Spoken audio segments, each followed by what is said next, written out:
Hello everyone and welcome to episode 2 of foundation of spoken English. अगर आप हिंदी बोल सकते हैं and you are trying to learn spoken English then this series is perfect for you. My name is Roshan and I have been teaching spoken English for the past 4 years now. और ये series of videos उन लोगों के लिए perfect है जो हमेशा confuse रहते हैं कि हम स्पोकन इंग्लिश कहाँ से सीखना स्टार्ट करें। So this is episode 2। और जैसा कि हमने पहले क्लास में सीखा था that English is a language और उसके लिए हमें क्या क्या करना चाहिए। I will recommend to watch the full video, पूरा वीडियो देखिए, क्योंकि इस वीडियोज़ में मैं सिर्फ थ्योरी नहीं पढ़ा रहा हूँ। पहले हम कुछ देर थ्योरी की बात करते हैं कि ये सारी चीज़ों को जानना क्यों ज़रूरी है, और आखिर में मैं बहुत सिंपल क्वेश्चंस पूछता हूँ ताकि आप बोल बोल के मेरे साथ प्रैक्टिस कर सकें। So don't forget to watch the full video. और आप पेन और कॉपी लेकर बैठ जाएं, मैं कुछ देर बोर्ड पे पढ़ाता हूँ। So try to write and speak along with मी।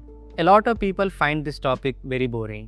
उनको लगता है कि लिटरेचर और ग्रामर पढ़ना एक वेस्ट ऑफ टाइम है, और ये भी बात मैं मानता हूँ। जिस तरीके से हमारे मेजॉरिटी ऑफ इंडियन स्कूल्स में पढ़ाई होता है इंग्लिश, वहाँ पे हम ज़्यादातर राइटिंग और रीडिंग पे फोकस करते हैं। इसके वजह से लोगों के बीच ये माइंडसेट क्रिएट हो जाता है कि literature is boring and grammar is boring.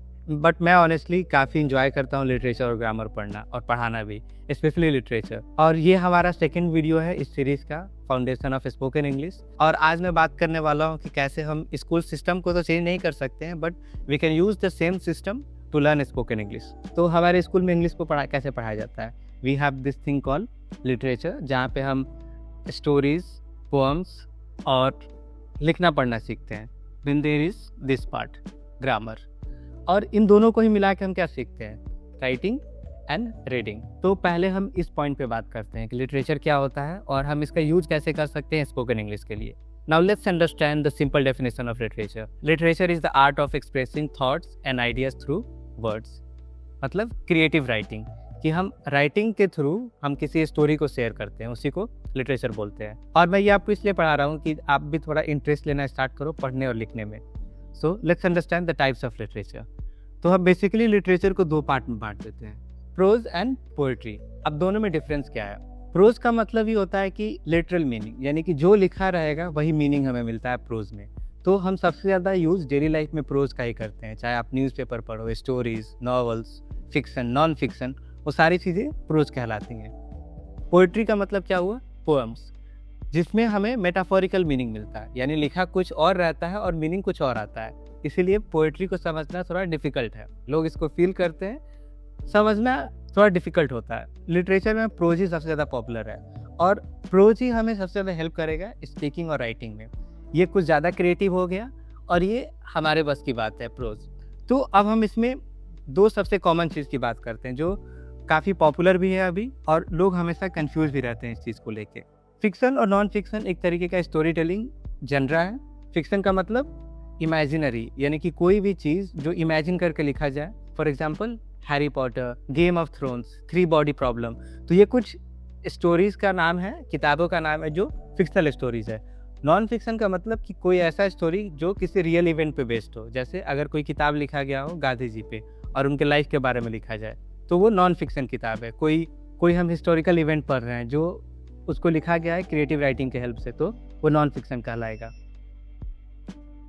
Novel, short stories, essays, biography, autobiography, drama, ये कुछ मैंने प्रोज का नाम लिखा है जो काफ़ी पॉपुलर है और लोग बहुत इंजॉय भी करते हैं। Now let's talk about poetry for a moment. जैसा मैंने लिखा है यहाँ पे, ये मेटाफोरिकल मीनिंग देता है कि लिखा कुछ और जाता है और मीनिंग कुछ और मिलता है। तो it follows a certain kind of rhythm.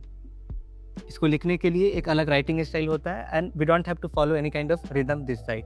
इधर कोई हमें रिदम फॉलो करने की जरूरत नहीं है। तो इसको पढ़ के समझना थोड़ा मुश्किल होता है, but this is something which we can read and understand quite easily. अगर आपको अच्छा लिखना है और अच्छे आइडियाज़ में बात करना है, then I think you should add the habit of reading, और आप प्रोज पढ़ना स्टार्ट करिए। You can start with short story, आप छोटी छोटी कहानियों से स्टार्ट कर सकते हैं, then move on to bigger stories like novel. और आप बायोग्राफी भी पढ़ सकते हैं, एसेस भी पढ़ सकते हैं। So these are some option that you can try and add in your learning routine. हमें ग्रामर क्यों पढ़ना चाहिए और ये हमें कैसे हेल्प करता है। So in simple word, grammar provides us different tools to construct meaningful sentences.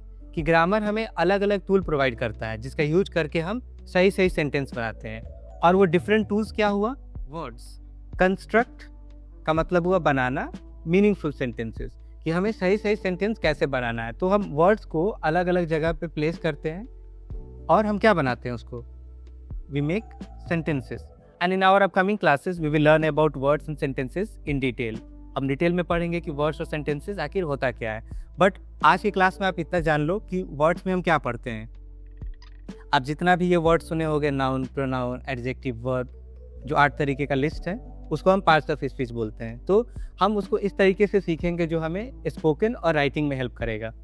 And then sentences, तो सेंटेंस के भी बहुत सारे टाइप्स होते हैं और वर्ड्स को अलग अलग जगह पे रख के हम क्या बनाते हैं, वी मेक सेंटेंसेस। तो ग्रामर हमें क्या करता है, ये हमें सही से लिखना और बोलना सिखाता है। तो हम इसको भी सीखेंगे, बट हमारा फोकस एकदम परफेक्शन पे नहीं होगा कि हमें हर एक सेंटेंस करेक्टली बोलना है। बट अगर आपको ग्रामर के ऊपर कमांड है, so you feel extra confident कि आप जो बोल रहे हो वो अथॉरिटी के साथ बोलोगे। अब हम कुछ वर्कशीट पे बात करते हैं। Here we are for our speaking practice. I will ask very simple question. मैं बहुत ही ईजी क्वेश्चन पूछने वाला हूँ। अगर आप फिर भी सेंटेंस नहीं बना पा रहे हो तो मेरे साथ बोलना। The first question is, do you like reading books? क्या आपको किताबें पढ़ना पसंद है? Example, no, I don't like reading books, I find them very boring. नहीं, मुझे किताबें पढ़ना पसंद नहीं है, मुझे वो काफ़ी बोरिंग लगता है। Of course I love reading books, reading is one of my hobbies. हाँ, मुझे पढ़ना पसंद है और रीडिंग मेरा एक हॉबी भी है। I am not a reader but I am trying to build this habit of reading. मैं अपने आप को रीडर नहीं मानता, बट मैं कोशिश कर रहा हूँ इस हैबिट को बिल्ड करने का। Question number 2, do you watch films? Yes, I love watching movies, I watch them every weekend. हाँ, मुझे फिल्में देखना पसंद है और मैं हर वीकेंड पे 2 फिल्में देखता हूँ। I don't like watching movies but sometimes when I feel bored I try to watch some action movies. मुझे फिल्में देखना पसंद नहीं है, लेकिन जब मैं बोर फील करता हूँ तो मुझे एक्शन फिल्में देखना पसंद है। Question number 3, do you read newspaper? Well, I like to watch news on TV और on social media but I don't really read newspaper. मुझे न्यूज़ देखना टीवी पे और सोशल मीडिया पे पसंद है, मैं न्यूज़पेपर नहीं पढ़ता। Yes, I read newspaper every day. हाँ, मैं हर रोज़ न्यूज़पेपर पढ़ता हूँ। Yes, I try to read newspapers every day so that I can keep myself updated with the world news. हाँ, मैं हर रोज़ न्यूज़पेपर पढ़ता हूँ या कोशिश करता हूँ ताकि मैं अपने आप को अपडेटेड रख सकूँ कि दुनिया में क्या हो रहा है। Question number 4, who told you stories in childhood? During my childhood, my grandfather used to tell me stories. I loved listening to him. मेरे बचपन में मेरे दादाजी मुझे कहानियाँ सुनाया करते थे और मुझे उनको सुनना बहुत पसंद था।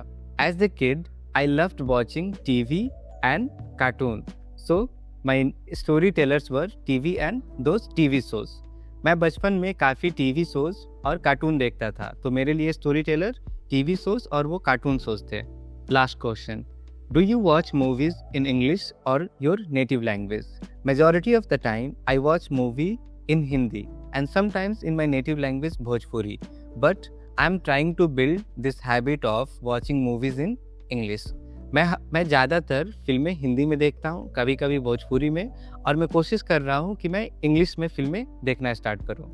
Now I'm going to leave a list of questions here. मैं यहाँ पे एक लिस्ट ऑफ क्वेश्चंस दे रहा हूँ, आपको बोल बोल कर प्रैक्टिस करना है। Try to speak, try to write in the comments, या फिर आप अपने नोटबुक पे भी लिख सकते हो। And again, if you want to be part of my spoken English classes, जहाँ पे आपको एक और स्ट्रक्चर मैनर से सिखाया जाए, तो आप मुझे इस नंबर पे मैसेज कर सकते हैं and I will share the details. And if you have watched this far, thank you so much for watching and I will see you very soon with a new topic. Bye.